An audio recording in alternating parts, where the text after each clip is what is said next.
안녕하세요. 오늘도 서연살롱을 찾아주셔서 감사합니다. 요즘 뉴스에 나오는 갑질 논란 보면서 뭐 저런 인간들이 다 있나 생각만 했지 그게 제 일이 될 거라고는 생각도 못했어요. 예비시무의 이중성에 준비하던 결혼을 파혼하게 된 20대 후반 여자입니다. 저는 동네에서 부동산 하던 부모님 덕분에 어릴 때부터 제 이름보다는 최씨 복덕방 둘째라 불렸어요. 저희 부모님은 살면서 제가 본 사람 중에 가장 성실한 사람들이라고 해도 과언이 아닐 정도세요. 매일을 바쁘게 일하시는 분들이었고 그런 부모님의 노력 덕분에 풍족한 학창시절을 보낼 수 있었어요. 비록 어린 시절 부모님과의 추억이 거의 없다는 단점이 있었지만요. 평일 주말 할 것 없이 바쁘신 부모님이셔서 어린 시절부터 저희 자매는 둘이서 모든 일을 해결해야 했어요. 그 덕분이라고 해야 할까요? 자매 둘의 성격이 누군가에게 의존하기보다는 모든 걸 스스로 해결하려고 하는 자립적인 성격들로 자라게 되었죠. 그렇게 시간이 흘러 대학 졸업반이 된 저는 바로 취업을 하는 것보다 좀 더 넓은 세상을 보고 싶었어요. 대학생활 내내 알바해서 모은 돈으로 부모님께 손 벌리지 않고 미국으로 2년간의 어학연수를 떠나게 되었어요. 몇 년이나 철저하게 준비해서 시작한 미국 어학연수 생활. 그렇게 자립적인 사람이라고 생각했던 제가 나는 그저 부모님 그늘 아래서 편하게 살았구나를 깨닫는 데는 그리 오랜 시간이 걸리지 않았어요. 방 하나 구하는 것부터 어학원 알아보는 것까지 쉬운 일이 하나 없었습니다. 준비했던 돈은 2년간 미국 생활을 하기엔 택도 없었죠. 알바를 구하려고 해도 영어를 아주 잘하지는 못하는 동양인 여자애를 받아주는 가게는 없었어요. 결국 회사 다니고 있던 우리 언니에게 돈을 빌릴 수밖에 없었죠. 나중에 알게 된 사실이지만 아버지께서는 제가 어학연수 떠날 때부터 이런 일을 예상하신 듯 고집센 둘째다 분명 본인에게 손 벌리지 않을 거라며 언니를 통해서 지원해 주셨답니다.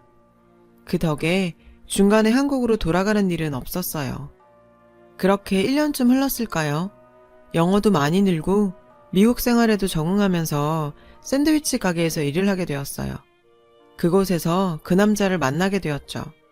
매일 오전 10시쯤 수더분한 차림에 악기 가방을 메고 메뉴판을 뚫어지게 보다가 주문하곤 했어요. 그의 선택은 늘 가장 싼 2불짜리 샌드위치와 1불짜리 커피였고 그의 악기 가방에 그려져 있는 태극기를 보고 우리나라 사람이라는 걸 알게 되었죠. 외국 생활 해보신 분들은 다 공감하실 거예요. 그런 데서 한국 사람을 보면 그렇게 반가울 수가 없거든요. 특히 제가 살던 곳이 한국 유학생은 거의 없는 지역이라 한국 사람 마주치는 일이 거의 없었고 제 또래 사람은 더욱이 없었어요.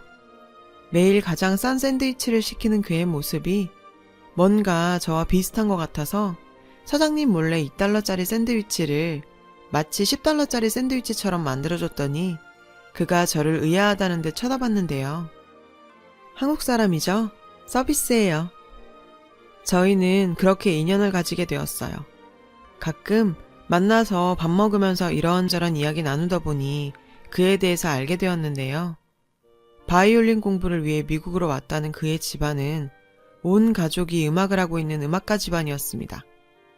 여유 좀 있는 집안 형편이었음에도 어릴 때부터 부모빨로 성공했다는 소리가 듣기 싫어서 부모님 지원 없이 지내다 보니 가장 싼 샌드위치를 먹을 수밖에 없었다고 말했어요.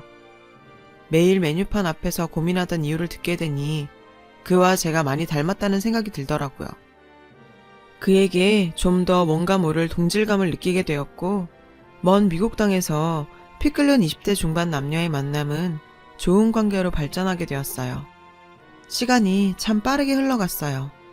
예정했던 2년의 어학연수를 마치게 되어서 제가 먼저 한국으로 들어오게 되었고 그 후 남자친구도 학업을 마치고 돌아왔죠. 2년간의 열애 끝에 결혼 약속을 하게 되었어요. 예비 시어머니께서는 본인이 적극 참여한 불우이웃을 위한 자선음악회에 저를 초대해 주셨어요.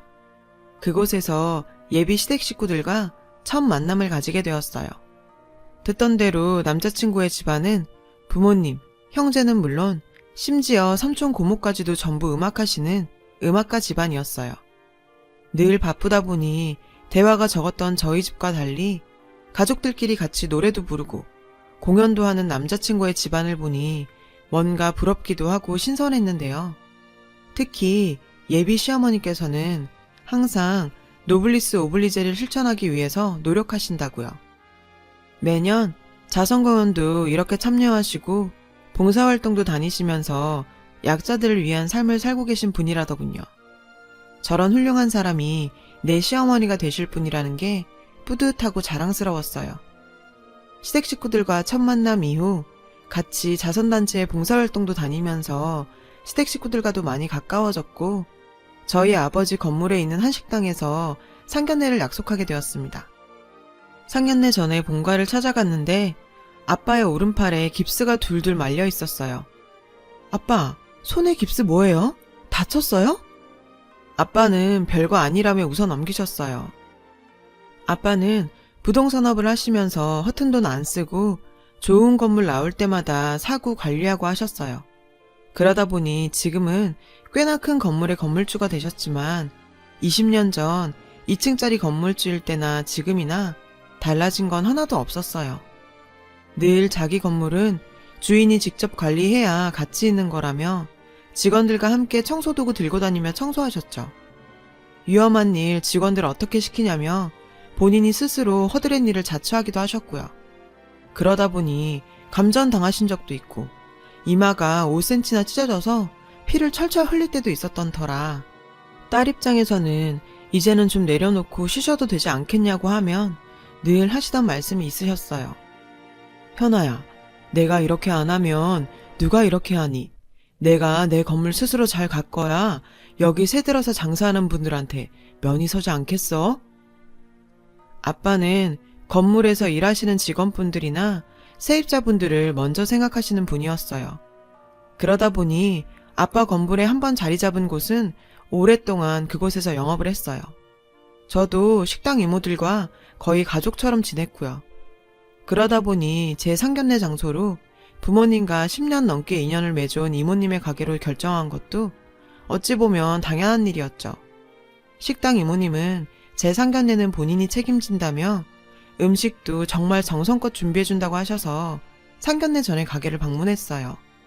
이모님께서는 정말 충격적인 이야기를 해주셨죠. 현아야, 김 사장님 팔 좀 괜찮으셔?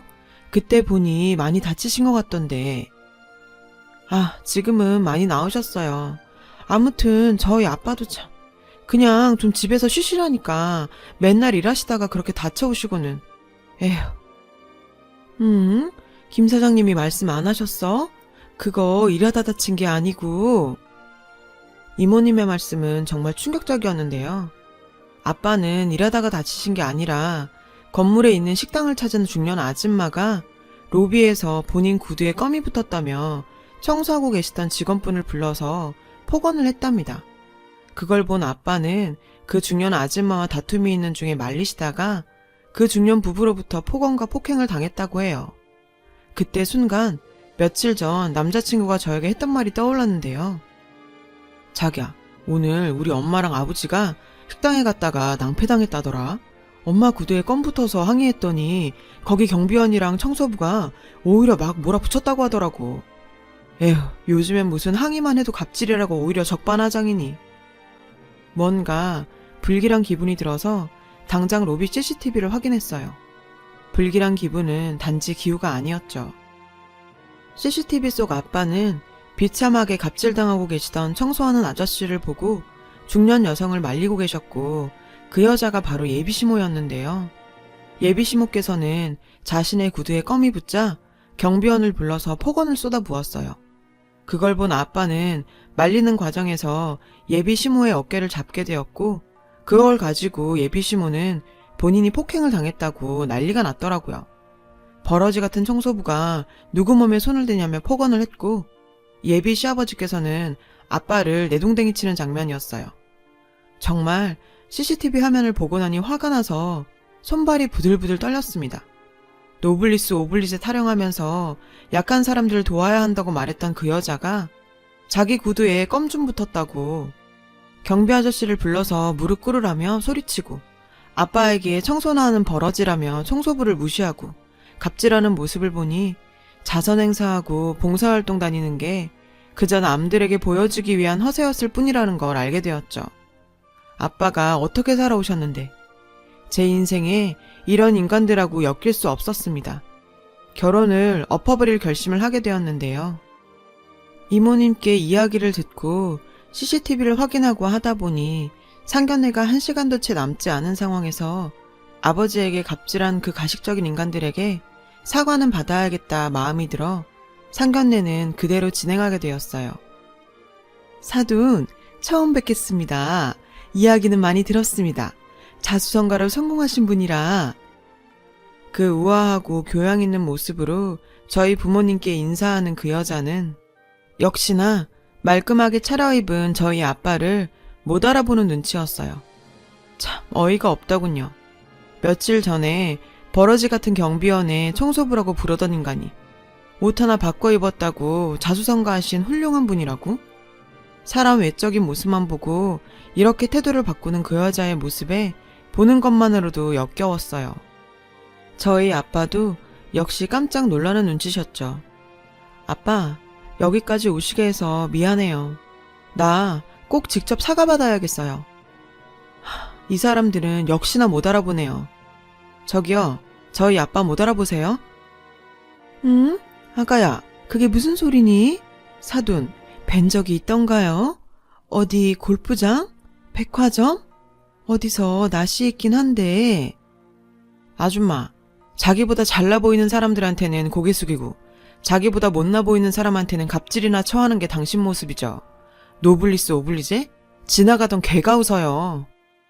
순간 남자친구는 당황한 듯 제 말을 가로막았는데요. 자기야, 무슨 말이야. 아줌마는 뭐고 갑질이라니. 우리 엄마가 언제.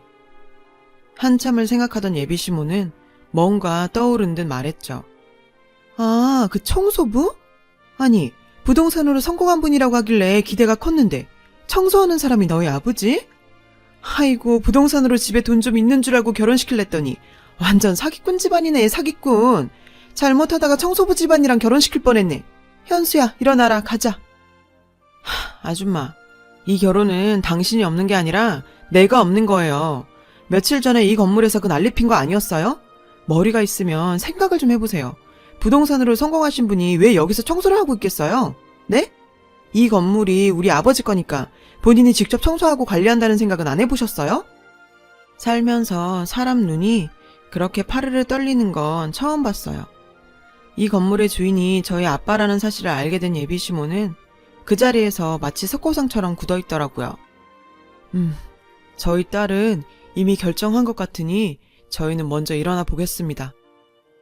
아, 사돈, 우리가 잘못했습니다. 사돈인 줄도 못 알아보고 저희가 잘못했네요. 한 번만 용서해주세요. 결혼 몇 달 앞두고 이렇게 엎어버리면 어떡합니까? 애들을 봐서라도 제가 무릎이라도 꿇을게요. 네? 갑자기 식당을 나가려는 아빠의 바지가랑이를 잡고 매달리는 그 여자였죠. 정말 아빠 건물 앞에선 교양도 자존심도 다 버린 듯해 보였어요. 남자친구는 다 체념한 듯 고개를 푹 숙이고 있었어요. 얘야, 아무리 화가 나더라도 결혼 얼마 안 남았고 이렇게 결혼을 없니? 너희 아버지한테 말 한번 잘해주렴. 내가 큰 실수했다. 내가 그 청소부가 너희 아버지인 거 알았으면 그렇게 했겠니? 나도 몰랐으니까 그런 거 아니겠어?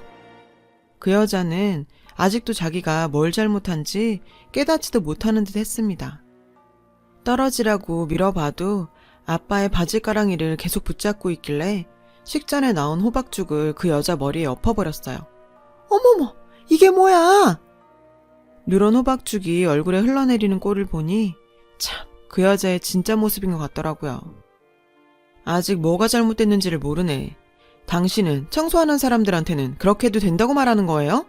그리고 당신들은 당신 아들 결혼 걱정할 때가 아니야. 당신들이 우리 아빠한테 어떻게 했는데 바닥에 내팽개 쳐져서 손목 부러진 거 알아? CCTV 다 확보해놨으니까 경찰한테서 연락 갈 거야.